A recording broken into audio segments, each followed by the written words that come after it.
Remembering the 1990 killer.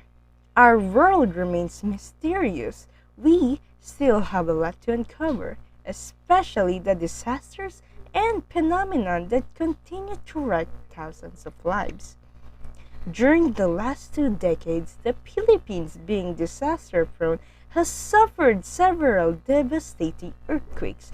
In 1968, 200 people have died when the Ruby Tower collapsed in a 7.3 magnitude earthquake in Manila. More than 6,000 people died when a tsunami caused by 7.9 magnitude earthquake in the Moro Gulf hit them in the 1976. Then, we had the July 16, 1990 earthquake, where the devastation is so far unequaled in deaths, property damage, and psychological shock. That is why it is essential to keep records of these disasters and to continue to improve disaster risk reduction and management so that we might be ready for something greater to come. And with the help of the Interagency Committee on Documenting and Establishing Database on the July 1990 Luzon earthquake, we were able to undertake a unified, systematic, and scientific documentation of information on earthquakes, particularly the July 16 killer quake, for future planning and research. Good day. I'm Crystal Buena, giving you trusted and unbiased news all around the globe. And I am James Maliari, giving clarity and newfound hope. Today, we reminisce about the despair and misery about encountering an earthquake the day a 7.8 magnitude undoubtedly conquered us. Today, we will remember again. We'll be back after the commercials.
Back to 1990 Killer Earthquake Special. To further explain this phenomenon, we have Mr. Tantoco to enlighten us with some research and some ideas. Thank you, Mr. Malyari. The earthquake was triggered by a sudden movement of the northwest segment of the Philippine Fault Zone and its north trending splay, the Digdig Fault.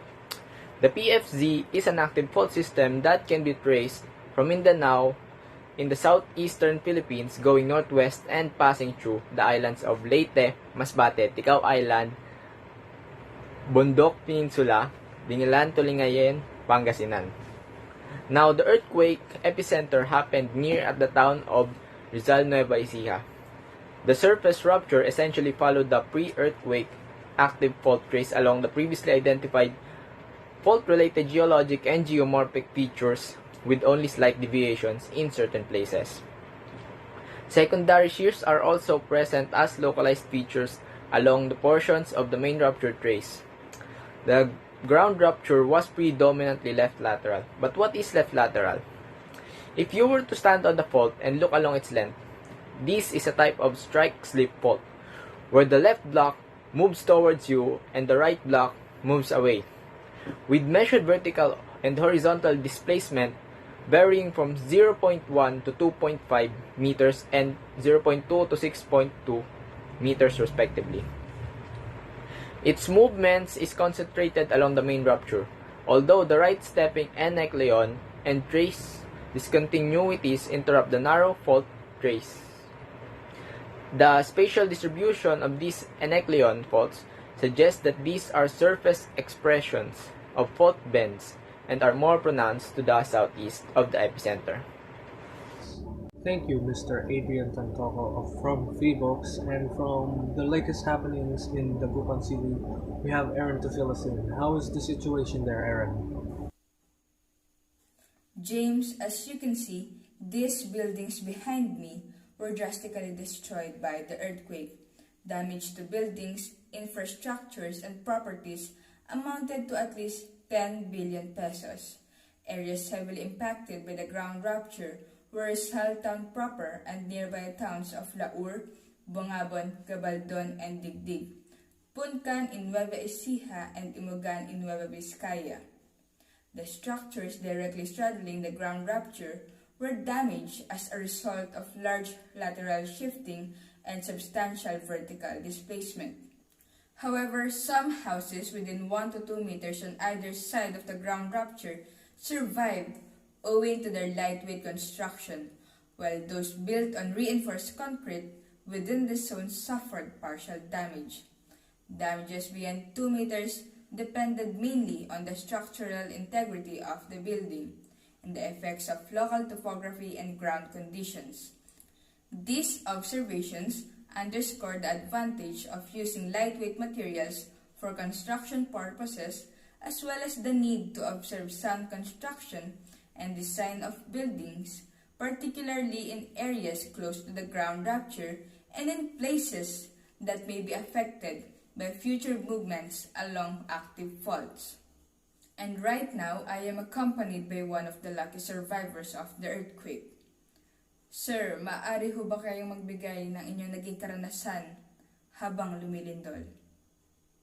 Trabaho po ako nung mangyari yung lindol. Nung una ay hindi namin alam kung ano ang nangyayari. Nakita na lang po namin na umaalog po ang ibang gamit. Sa sobrang panik po namin, sabay-sabay po kami lumabas ng building para po pumunta sa open area. Sobra pong nakakatakot lalo na't hindi ko makontak ang aking magulang at kapatid. Hindi ko po alam kung ano nangyari sa kanila. Kung alam ko lang ho ay hindi na sana ako umalis sa tabi nila. Hanggang ngayon po ay hindi pa rin po sila nahahanap. This means that while in cities, the information provided by the radio was supplemented by the print media. In the towns, it was supplemented by community meetings. But whether in cities or towns, the number of community meetings participated in by the respondents averaged to only 3 times a year. The very low awareness of the respondents on their seismic risk, despite high mass media exposure and community meetings participation, points out one fact: the absence of a systematic effort to disseminate information on physical hazard existing in the area. Half of them learn it from their old folks, while the other half from their neighbors. Because all sources are informal, none of them obtain the information from formal sources such as the mass media and public officials. Thank you, Aaron. We solemnly pray for all the good souls that we lost today. And that ends our news tonight. Stay updated with the latest news. Tune in every 7 p.m. This is James Myrie, and this is Nantiu. Right, everyone. Latest updates on the 1990 killer earthquake. Baguio City was isolated from the rest of the Philippines for the first 48 hours after the quake. Many residents and patients confined in the hospital buildings wrecked by the earthquake were forced to stay inside tents and on the outside, such as public places. Teams sent by the Philippine government and foreign government agencies likewise participated in the search and rescue operations in Baguio City. One of the most famous buildings destroyed was the Hyatt Terraces Hotel in Baguio, where at least 80 hotel employees and guests were killed. However, 3 hotel employees were pulled out alive after having been buried under the rubble for nearly 2 weeks, and after international rescue teams had abandoned the site, convinced there were no more survivors. The United States Agency and International Development was also a victim of the earthquake, causing the hotel to collapse. 27 of the 7 participants, including one American USAID official, were killed in the quake. Among those who were pulled out alive from the ruins was one of future senatorial candidates Sonia Rocco, which is the wife of Raul Rocco, the politician, who was pulled out from the rubble 36 hours after miners discovered her. For some updates at the Gupan City and La Union, we have Aaron to fill us in. Aaron? James, in the Gupan City, about 90 buildings in the city were damaged and about 20 collapsed. Some structures sustained damage because liquefaction caused building to sink as much as 1 meter. The earthquake caused a decrease in the elevation of the city and several areas were flooded. The city suffered 64 casualties, of which 47 survived and 17 died. Most injuries were sustained during stampedes at the university building and a theater. Meanwhile, 5 municipalities in La Union were affected: Agoo, Arengay, Caba, Santo Tomas, and Tubao, with a combined population of 132,208. Many buildings, including the Agoo Municipal Hall, the Museo de Iloco, and the Basilica Minore of Our Lady of Charities, were severely damaged. 100,000 families were displaced when 2 villages sank due to liquefaction. The city suffered many casualties, leaving 32 people dead. Rescue efforts were proved difficult as all routes of communication, road, and airport access were severed for several days following the quake. Rescue teams arriving from Manila and elsewhere in Luzon were able to decrease mortality from major injuries. Surgeons, anesthesiologists, and specialist equipments and supplies were brought to the area, and victims were promptly treated. This is Aaron Distura reporting from Dagupan City. Thank you for the update, Aaron. For the latest update now in Cabanatuan City, we have Christelle to inform us. Christelle? Yes, James. Here in Cabanatuan City, Nueva Ecija, the Christian College of the Philippines collapsed during the earthquake, which occurred during school hours. Around 154 people were killed. The rescue efforts were hindered due to the lack of heavy equipment to cut through the steel reinforcement of fallen concrete. Some of the victims who did die in the collapse were found dead later from dehydration because they were not pulled out in time. A 20-year-old high school student, Robin Garcia, was later credited with rescuing at least 8 students and teachers by twice returning under the rubble to retrieve survivors. His heroic effort brought the world's attention to the quake due to the quake media coverage in the city. The vibration was widely felt in Luzon, affecting more than 100 kilometers away from the epicenter, with the intensity varying with local ground conditions. The total number of landslides that occurred was hundreds of thousands. Landslides affected Nueva Ecija, Nueva Vizcaya, and Benguet. Liquefaction and settling damaged mostly the swampy areas in and near Dagupan, Agu, and Alingay, or La Union.